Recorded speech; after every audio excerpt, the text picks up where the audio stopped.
Yeah, hey now, PASW staff, clients, and friends joining us. It's Wednesday. Happy Wednesday. We're halfway through the week. So far, so good, right? I mean, so far everything's going okay. Um, we had a lot of fun with the gypsy guitarist Django Reinhardt yesterday, one of the most famous European jazz musicians to come out. Americans are already doing jazz, but he's really taking the gypsy guitar, again with two fingers. It's not easy at all. Um, it's not easy with four fingers. So, and then the film scoring results are in for Amelie. So you guys did a great job. We'll show you that on Friday. We're going to look at a composer that I've always known that I didn't know anything about. Just until this last year, I take a walk every day, and usually I try to listen to new stuff that we can talk about, that I think is important to talk about. There's a lot of stuff that I give it a lot of thought, and I'm like, this isn't important to talk about with them. But I really have gotten to like a lot of this guy's music lately. Of course, it's he's not alive anymore, but he's probably the most famous composer that's come out of Scandinavia. He's Finnish, born December 8th. I know another Scandinavian born December 8th. Her name's Bonnie, but I don't think she wants to be talked about, so we won't talk about her. But we're going to look at the really romantic genius composer, Jean Sibelius.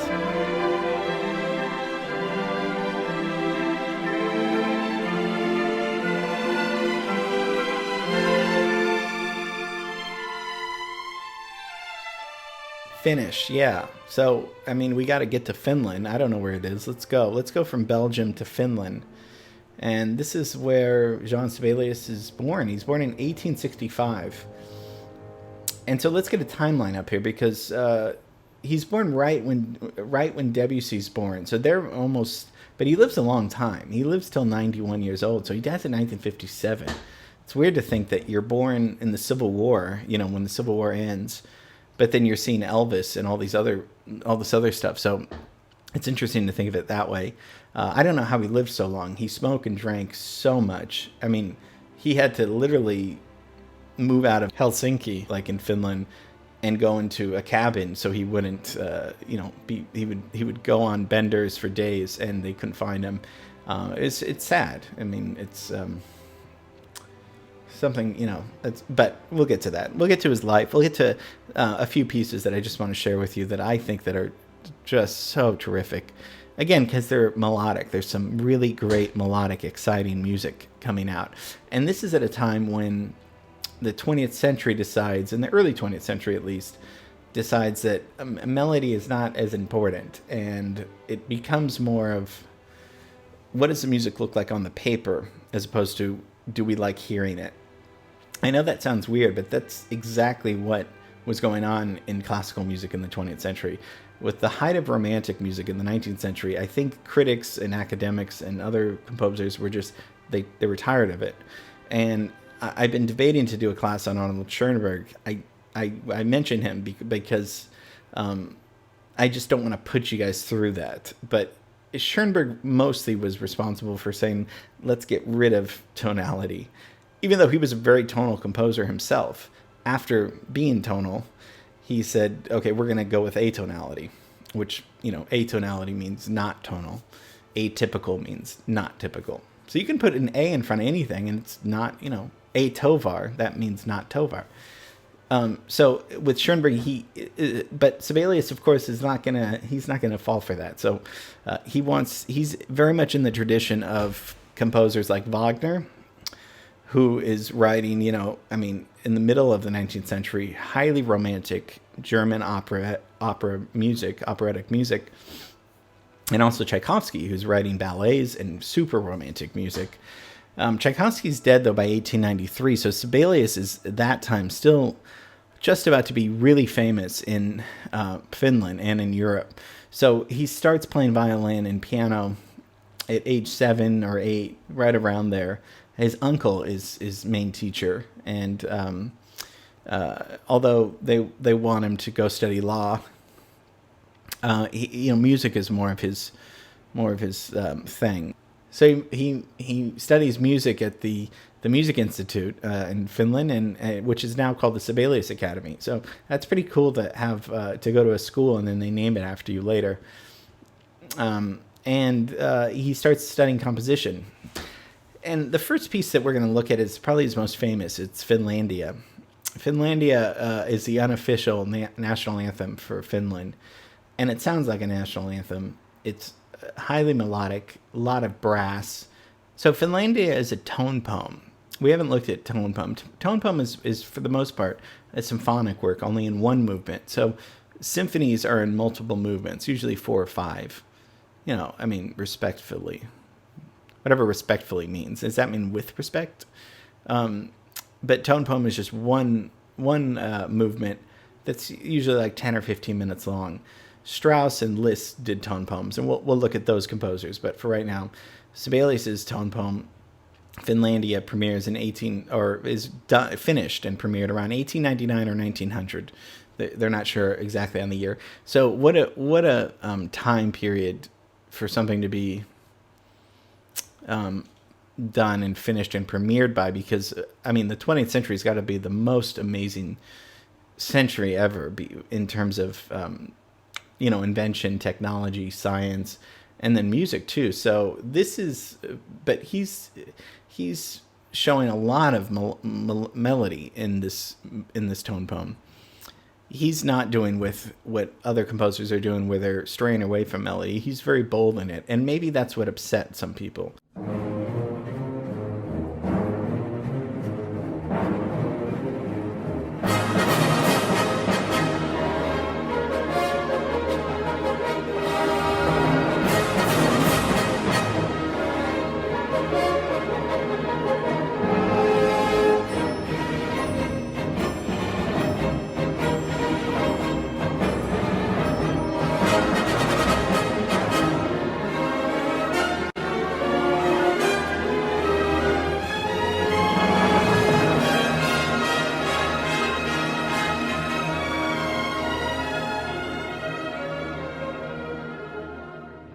But, he's highly influenced by nature. He's walking all the time. He's going outside. Because he's so self-destructive in the town, he moves into this cabin, which is now the Sibelius Museum, with his wife and daughters, to compose. And this is where he lives from 1904 to the rest of his life. And then in 1923, he premieres the Sixth Symphony. And the Sixth Symphony is, we're going to look at the first movement, because this is just such an amazing symphony. Sibelius is known for his symphonies, just like Mahler is. Mahler's another composer and they were contemporaries, and they met, actually. And, some composers, just like Wagner, is known for opera, Tchaikovsky ballets. We're simplifying here because we have to make sense of the world. Sibelius and Mahler are known for symphonies. So Sibelius wrote 7, Mahler wrote 10, so Mahler got him beat. But supposedly there was an 8th, but I think he burned it in a drunken rage or something like that. But the 6th is so delightful, and it is just so full of colors and melodies that just burst out. And it makes you want to just be in nature and smile.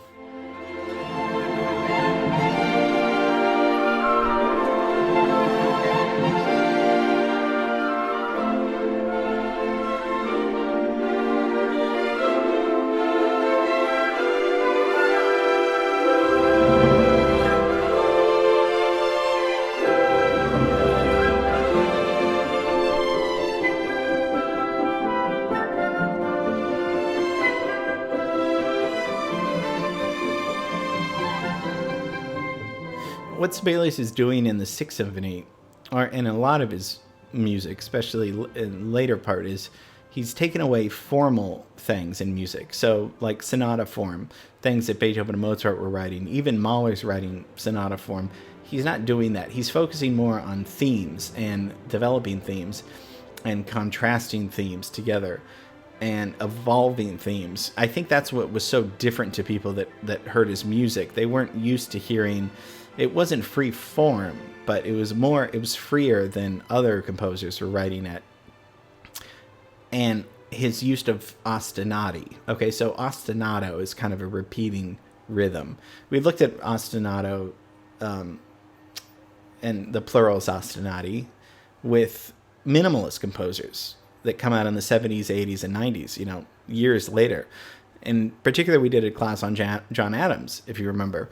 And if you remember, I said that John Adams, he took what Steve Reich and Philip Glass were doing with minimalism, but they were doing it with their ensembles. John Adams said, okay, if they got their ensembles, I'm gonna use these things, but I'm gonna use the orchestra as my vehicle. And he was very influenced by Sibelius, because Sibelius was doing kind of these patterns in ostinati in his symphonies, and using themes in a way that was very different than other composers going on. And it comes out sounding so fresh and so happy and lack of a better word, fun.